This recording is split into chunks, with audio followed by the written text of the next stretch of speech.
arahannya. Ya, baik Mbak Maria, terima kasih. Untuk menanggapi pertanyaan Mbak Ayu ya. Jadi begini, kalau untuk lokasi, kita di dalam konsep Permenpan kita itu ada bisa bekerja dari kantor, bisa bekerja dari kantor satelit, kalau kebetulan kalau perhubungan punya kantor satelit ya, terus bisa bekerja dari co-working space. Bedanya kantor satelit dengan co-working space adalah kalau kantor satelit itu adalah cabang punyanya Kementerian Perhubungan. Kalau co-working space misalnya nih ada, kalau di Jakarta ada WeWork ya. Nah, misalnya mau kerjanya dari WeWork gitu, dari punya swasta gitu, boleh. Nah, tapi selanjutnya adalah dari rumah tentunya, tapi rumahnya bukan rumah kampung halaman, tapi rumah tempat domisili di mana dia sehari-hari bekerja, sehari-hari pergi ke tempat kerja. Jadi kalau misalnya kerjanya di Jakarta, tapi setiap hari dia perginya dari Sorong Papua, silahkan, berarti boleh dari Sorong Papua. Tapi ketika atasan memanggil, maka dia harus bisa datang.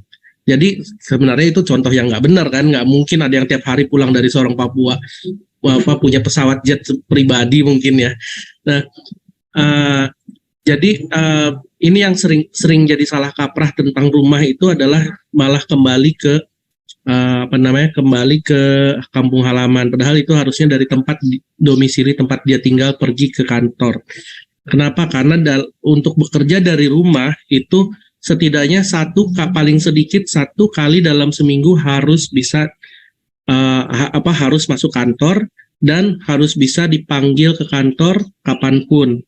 Ya tentunya dalam bentuk kapanpun ini bukan berarti jam 10 dipanggil, jam 10 lebih 1 harus udah nongol di kantor. Kita nggak punya pintu kemana sajanya Doraemon kan. Tentunya itu nanti pimpinannya harus cerdas juga ya, tidak seperti itu. Nah, kemudian satunya lagi adalah tempat lain yang ditetapkan oleh PPK. Tempat lainnya ini bentuknya apa? Macam-macam. Misalnya dibolehkan bekerja dari kafe misalnya 500 meter dari 500 meter sekitar kantor misalnya, silahkan gitu. Nah, ini nanti silahkan untuk dapat didiskusikan. Nah, kemudian apa saja yang harus disiapkan? Nah, ini kalau kita belajarnya dari Menpan ya. Kalau dari Menpan itu kita untuk bekerja tidak di kantor itu tidak boleh mendadak. Jadi itu terencana. Jadi harusnya misalnya minta seminggu sebelumnya mengajukan bahwa saya mau minggu depan kerjanya dari rumah ya Pak gitu, Senin sampai Kamis misalnya, Jumatnya nanti ada tim meeting gitu misalnya, weekly meeting dengan timnya setiap hari Jumat misalnya, seperti itu.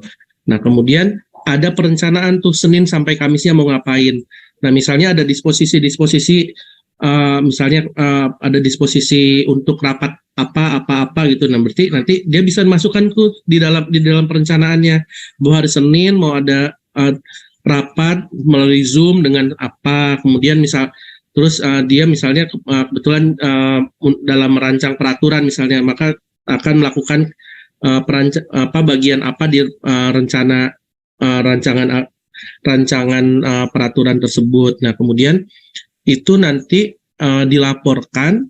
Kalau di Menpan itu paling lama jam 12 malam di hari yang sama itu dilaporkan dalam SKP online gitu. Jadi kelihatan kalau kita kerja atau tidaknya. Nah, nanti juga di situ akan kelihatan, bisa juga ditanggapi oleh atasan langsung.